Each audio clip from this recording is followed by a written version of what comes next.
Sir, রমাদান হচ্ছে কোরআন নাজিলের মাস, কোরআনের মাস। আমরা রমাদানে প্রচুর কোরআন তেলাওয়াত করি। যে কখনো কোরআন তেলাওয়াত বছরে করে নাই সেও কোরআন নিয়ে বসে, কিন্তু আমরা শুধু কোরআন তেলাওয়াতের ভিতরে সীমাবদ্ধ থাকি। কিন্তু আল্লাহ তাআলা তো রমাদানকে শুধুমাত্র কোরআন তেলাওয়াতের জন্য বরকতময় করেননি, এর সাথে কানেকশন তৈরি করতে হবে আমাদেরকে। তো রমাদানে কোরআন তেলাওয়াতের পাশাপাশি কোরআনের সাথে কানেকশন তৈরি করার উপায় কি স্যার? এটা খুবই গুরুত্বপূর্ণ একটি বিষয়। আসলে রমাদান তো কি আল্লাহ তাআলা পরিচয় করে দিয়েছেন, শাহরু রমাদান আল্লাযী উনজিলা ফীহিল কোরআন। রমাদান হচ্ছে সেই মাস যে মাসে কোরআন নাজিল হয়েছে। কেন? হুদাল লিন্নাস, মানুষের জন্য হেদায়েত স্বরূপ। ওয়াবাইয়িনাতিম মিনাল হুদা, হেদায়েতের সব বক্তব্যগুলো স্পষ্ট করে বলে দেওয়া হয়েছে। ওয়াল ফুরকান, কোনটা সত্য কোনটা মিথ্যা এর মধ্যে পার্থক্যকারী হিসেবে আল্লাহ তাআলা কোরআন নাজিল করেছেন। তো কোরআন যদি শুধু তেলাওয়াত করে তাহলে তিনি এগুলো পাবেন কোথায়? পাবেন না। কোরআন তেলাওয়াত করে তিনি সওয়াব পাবেন। বিকুল্লি হারফিন হাসানাতুন ওয়াল হাসানাতু বিআশরি আমসালিহা, প্রত্যেকটা বর্ণের জন্য তিনি 10টা করে নেকি পাবেন। ঠিক আছে, সত্য। কিন্তু এই নেকি দিয়ে কেবল তিনি জানাতে যেতে পারবেন? নো। রমাদানের মানে কোরআনের আইন নিজের জীবনে বাস্তবায়ন করা লাগবে না, সমাজে বাস্তবায়ন করা লাগবে না, রাষ্ট্রে বাস্তবায়ন করা লাগবে না? অবশ্যই লাগবে। তার জন্য তার জবাব দিতে আছে। এ কারণে কোরআন কেবলমাত্র তেলাওয়াত না, কোরআন তেলাওয়াত, তাদাব্বুর এবং তাতবিক, এই তিনটি জিনিসের সমন্বয়। কোরআন তেলাওয়াত, তিনি তেলাওয়াত করবেন, এবং কি তাদাব্বুর, কোরআন নিয়ে তিনি চিন্তা করবেন। আফালা ইয়াতাদাব্বারুনাল কোরআন, তারা কি কোরআন নিয়ে চিন্তা ভাবনা করবে না? আল্লাহ তাআলা তার রাসূলকে বলেছেন ইয়াতলু আলাইহিম আয়াতিহি ওয়া ইউযাক্কিহিম ওয়া ইউআল্লিমুহুমুল কিতাব ওয়াল হিকমা। কোরআন কেন্দ্রিক আমাদের 4টা কাজ, এর মধ্যে একটা কাজ হচ্ছে কোরআন তেলাওয়াত করা। 2 নম্বর কাজ হচ্ছে কি কোরআন এর অর্থ বোঝা এবং কোরআনকে নিজের জীবনে বাস্তবায়ন করা, এবং এর মাধ্যমে নিজেকে পবিত্র করা, নিজেকে পরিশুদ্ধ করা। কোরআন তো শিফা আমাদের জন্য, তাই না? ফি শিফাউল লিন্নাস ওয়া নুনাজ্জিলু মিনাল কোরআনি মা হুয়া শিফাউ ওয়া রাহমাতুল লিল মুমিনিন। আমি কোরআনকে তোমাদের জন্য শিফা হিসেবে নাজিল করেছি। তো আমার অসুখ তো প্রচুর পরিমাণ। অসুখ কি কেবলমাত্র শারীরিক? মানুষের সবচেয়ে বড় অসুখ কোনটা? আত্মিক। তো তার আধ্যাত্মিক বা তার আত্মিক অসুখ দূর করে কোরআন, তাহলে আমাকে কোরআন যদি ঔষধ হিসেবে গ্রহণ করতে চাই তাহলে কোরআন বুঝতে হবে। এ কারণে 2 নম্বর কাজ হচ্ছে কোরআন বোঝা। আমরা বলবো যে রমাদানে আপনারা কোরআন পড়ুন, পুরো কোরআনে খতম দিতে হবে রমাদানে, নট নেসেসারি, তো ফরজ কিছু না। কিন্তু আপনি ফরজের কাছাকাছি নিয়ে যাচ্ছেন, তাই না? কিন্তু এটারই ফরজ বানিয়ে নিয়েছে।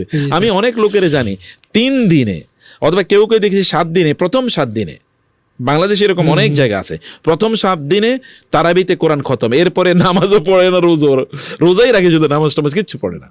তারাবি সুটা তারাবি একটা নাম দিছে আর কি, এরকম তারাবি পড়ে এরপরে সে অন্য জিনিস নিয়ে ব্যস্ত থাকে। সে মনে করছে তারাবি অথবা কোরআন খতম দিয়ে বুঝি তার মূল লক্ষ্য উদ্দেশ্য। সাহাবাই কেরাম এর অনেকেই ছিল যারা কোরআন হাফেজ ছিল না। আচ্ছা, অনেক সাহাবি তারা কি প্রথম যুগে মারা যায় না? যেমন বদর যুদ্ধে যারা মারা গেছে, এরা সাহাবিদের মধ্যে তাদের মর্যাদা কেমন? সর্বশ্রেষ্ঠ। তখন কি কোরআন পুরো নাজিল হয়েছে? না। তাইলে তারা তো পুরো কোরআন পড়ার সুযোগই পায় নাই, কারণ পুরো কোরআন তো তখন নাজিল হয় নাই। অথচ তারা সর্বশ্রেষ্ঠ হতে পারে না? পারে। খতম দেয় মূল উদ্দেশ্য না, বোঝা হচ্ছে আমাদের মূল উদ্দেশ্য। অতএব আমরা যেন রমাদানে কোরআন বোঝার চেষ্টা করি। আমি আপনাদেরকে কয়েকটা বিষয় বলবো। এর মধ্যে একটা হলো যে কোরআন একটা অনুবাদ পড়ুন, কমপক্ষে অনুবাদ পড়ুন, এবং অনুবাদ পড়ে অনুবাদের সামনে দাঁড়ান, বলেন এই আয়াত কি বলছে, এই আয়াত থেকে আমি কি শিক্ষা নিচ্ছি, এই আয়াতের সাথে আমার জীবনের অমিল আছে কোথায়। এই আয়াতের একটা শিক্ষা কমপক্ষে আমি আমার জীবনে বাস্তবায়ন করব। একটা শিক্ষা, যেমন আয়াত বলছে সবরের কথা, ঠিক আছে এখন থেকে ধৈর্য ধরবো। আয়াত বলছে শুকরের কথা, ঠিক আছে শুকর। আয়াত বলছে সলাতের কথা, ঠিক আছে সলাত ছাড়বো না। আয়াত বলছে কি তাকওয়ার কথা, ঠিক আছে এখন থেকে তাকওয়া অবলম্বন। একটা কাজ কমপক্ষে করি, এই আয়াত যা বলছে। তাহলে কি করতে হবে? আগে বুঝতে হবে। একটা করে আয়াতে বুঝি, 2টা করে 5টা করি, ঠিক আছে 5টা আয়াতে আমি আজকে বুঝবো, আগামীকাল 5টা, এরপর দিন 5টা, এরপর দিন 5টা। বছর মাস শেষে কি 350 আয়াত। সুবহানাল্লাহ, এটা বিশাল। কারণ কোরআনের একই বক্তব্য কি বারবার এসছে না? তাওহীদের কথাই বারবার এসছে, রিসালাতের কথা বারবার এসছে, জান্নাতের কথা বারবার, জাহান্নামের কথা বারবার, জালিমদের কথা বারবার, নবীদের কথা, এক নবীদের কথা শতবার এসছে, তাই না? একই কথা বারবার, সলাতের কথা বারবার, যাকাতের কথা বারবার, এই যে মানে সত্যবাদের কথা বারবার, জুলুম যেন না করি, শিরক যেন না করি, কুফরি যেন না করি, বেদাত যেন না করি, একই কথা বারবার এসছে। ফলে 350 আয়াত যদি মানুষ বুঝে তাহলে প্রায় পুরো কোরআন সে বুঝে যায়। সে কারণে আমরা বলবো যে এতটুকু কমপক্ষে বোঝার চেষ্টা করুন। 3 নাম্বার, তাহলে যে ধরেন যে আমি ওই যে যেটা বললাম মধ্যখানে, যে ঠিক আছে আমি একটা শিক্ষা বাস্তবায়ন করব, কোরআন এই শিক্ষাটা আমি পাইছি, এই শিক্ষাটা আজকে বাস্তবায়ন করবো, আগামীকালই শিক্ষা। এরপরে 30 দিনে যদি 30টা শিক্ষা নেই, তারপরে আর শিক্ষা খুঁজে পাওয়া যাবে না খুব বেশি, তাই না?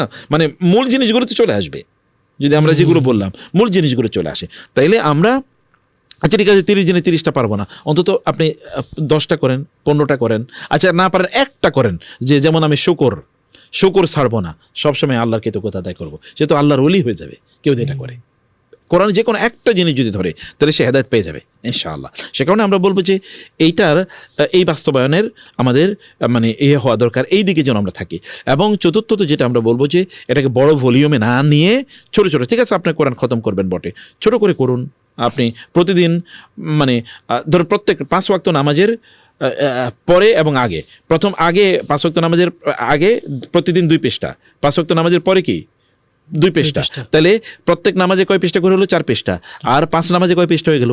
20 পৃষ্ঠা। 20 পৃষ্ঠা মানে 1 পারা হয়ে গেছে, কোনো টেনশন নেই, এমনি হয়ে গেল। অথবা তিনি যদি বলেন ফজরের পরে ঘুমাবো না, এটা এক্সাম্পল বলছি, যেহেতু রমাদানে ফজরের নামাজগুলো আমাদের এই সমাজে একটু কি আগেই হয়, সময় মতো হয়, তাহলে এরপরে সূর্য ওঠা পর্যন্ত কি একটু সময় আছে, বলে যে ফজর থেকে সূর্য ওঠা পর্যন্ত আমি আর ঘুমাবো না, এতটুকু পর্যন্ত আমি তেলাওয়াত করবো। সূর্য ওঠার পর ইশরাকের নামাজ পড়ে তারপরে কি ঘুমাবো, যদি কেউ ঘুমাতে চায়, অথবা আমি অফিসে বা চাকরি বাকরি ব্যবসা বাণিজ্যে যাবো, তাইলে এর মধ্যে তার কোরআন এমনিই খতম হয়ে যায়।